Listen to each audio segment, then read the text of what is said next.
আরো জোরে বলেন, কার উপর করবেন? ইব্রাহিম আলাইহিস সালাম যখন আগুন থেকে চলে আসলো, ইব্রাহিম আলাইহিস সালামকে বলা হলো, ও ইব্রাহিম, আপনি আগুনের ভিতর কেমন ছিলেন? ইব্রাহিম আলাইহিস সালাম কয়, আমি আগুনের ভিতরে এমন আরামে ছিলাম। ও পশুরপুরে ভাইরা, ও পশুরপুরে ভাইরা, অনুরোধ করি মনোযোগ দিয়ে শুনতে হবে। আগুনের ভিতরে কেমনে আরামে থাকে জিজ্ঞাসা করা হয়, আগুনের ভিতরে আপনি কেমন ছিলেন? ইব্রাহিম আলাইহিস সালাম কয়, আগুনে পড়ার আগে এত আরামে ছিলাম না, আগুনের ভিতরে যত আরামে ছিলাম, এরপর আগুন থেকে বাহির হওয়ার পরেও এত আরামে আছি, অন্য সময় এত আরামে ছিলাম না। সুবহানাল্লাহ ভাই, যে কেন এই জন্য ভরসা কার উপর করবেন?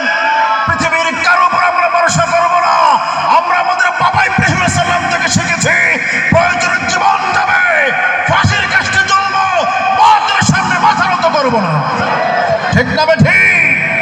প্রিয় ভাইয়েরা, প্রিয় কলেজের টুকরো ভাইয়েরা, আমার আল্লাহ বলেছেন, ওয়ালা রাব্বিহিম ইয়াতাওয়াক্কালুন। ঠিক না বেঠিক?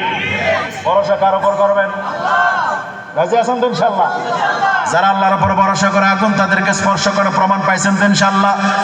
এই জন্য প্রকৃত মুমিন তারা আল্লাহর উপর ভরসা